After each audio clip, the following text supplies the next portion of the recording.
Hello friends नमस्कार मु रिंकू आपण मानक M R Rinku CSC YouTube channel को स्वागत करुच्ची। तो फ्रेंड्स आज आम जानिबा जो पीएम किसान रे दुईटी नुआ अपडेट आसीछि बा दुईटी नुआ ऑप्शन आसीछि तो सेटा पूर्वरु नथिला तो से संपर्क रे जानिबा। तो चलंतो संपूर्ण डिटेल्स जानिबा। तो वर्तमान चलंतो कंप्यूटर स्क्रीन को जिबा। जे कोनोसी ब्राउजर रे pmkisan.gov.in लिखि सर्च करनेबे कला पर होम पेज टी ओपन हो जिवो तो लोक टिके स्क्रॉल कर देबे। कलापर ये देखिपारे ये नुआ दुईटी ऑप्शन लाइव होती तो ये देखिपारे एडिट अपडेट सेल्फ रजिस्ट्रेशन अच्छी आउ गोटे कौन आना अपडेट मिसिंग इनफॉरमेशन है यहाँ पूर्वर नाला यहाँ एटी आपण जदि रजिस्ट्रेशन कर देछंती आपण सेल्फ रजिस्ट्रेशन कर देछंती तो से रजिस्ट्रेशन करा समय जदि कौन सी भूल कर देछंती बा किछि नुआ अपडेट करबा को चाहउछंती ताले एठी करि परिबे। तो मु आपन को लाइव देखौछि मु जनकर अपडेट करिके देखाइ दउछि। एठी क्लिक करनउछि तापर एठी आधार नंबर पुट करनउछि तापर एठी कैप्चा टी पुट करनउछि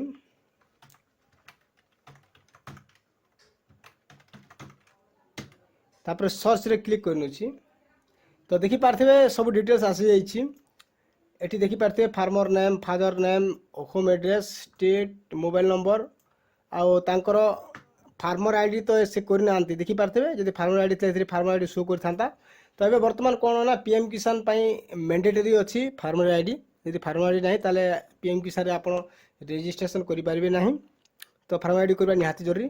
तो यहाँ तो मु आपण को एग्जांपल पई देखौछि ए फार्मर को फार्मर आईडी नाही हला जेहेतु से 2019 रजिस्ट्रेशन करचंती तो तांकर मु डॉक्यूमेंट अपडेट करके देखाई देछि आपन को। तो एपटे देखि पारथिबे एक्शन रे एडिट ऑप्शन आसी छि देखि पारथिबे एटा एठी हम क्लिक करनवा मैं क्लिक करनउछि तापर एठी आपनकर मोबाइल नंबर ऑटोमेटिकली आसी जिवो आपन गेट ओटीपी रे क्लिक करनेबे।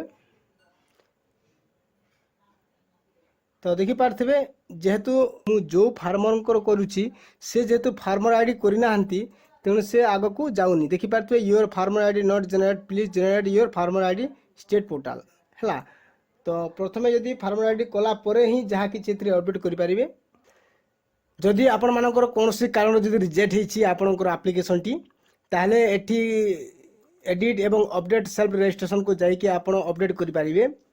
अपडेट हला परे सेटा को पुनश्च जांच करिवे कला परे अप्रूव हो जिवो। आउ एपटे देखि पारथिबे एटी जो अपडेट मिसिंग इनफॉरमेशन अछि आपण जदि अप्लाई कला समय रे बा एबे वर्तमान जदि को डिटेल्स टी मिसिंग अछि बा छाड़ी जाइछि आ से कारण रो जदि सेटा रिजेक्ट हिछि ताहले एठी आपण अपडेट करि परिबे हला। तो एठी क्लिक कर दोछि मु आपण को तो मो पाखरे समिति बेनिफिशियरी नाही ना आपण को लाइव देखि दियंते तो देखि पारथिबे एठी आधार नंबर दे नेबे आ आपण दुईटी मेथड रे करि परिबे आपण जो रजिस्ट्रेशन नंबर द्वारा करि परिबे नचेत आधार नंबर द्वारा करि परिबे।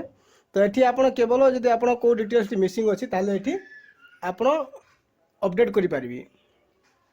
तो एथिला आपण मानक पई नुआ अपडेट वीडियो को लाइक करिवे चैनल को सब्सक्राइब करंतु एमिति आउना अपडेट पाइबा पई धन्यवाद।